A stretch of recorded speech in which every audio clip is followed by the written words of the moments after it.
जामे तिरमिज़ी के अंदर रसूलुल्लाह सल्लल्लाहु अलैहि वसल्लम का फरमान मौजूद है।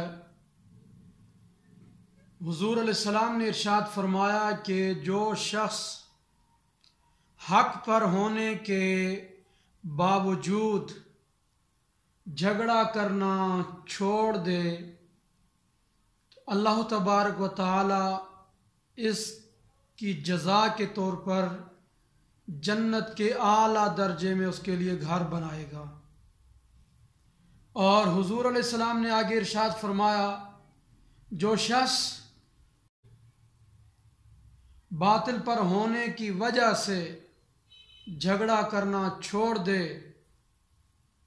फरमाया उसके लिए जन्नत के गिरदो नवाह में घर बनाया जाता है।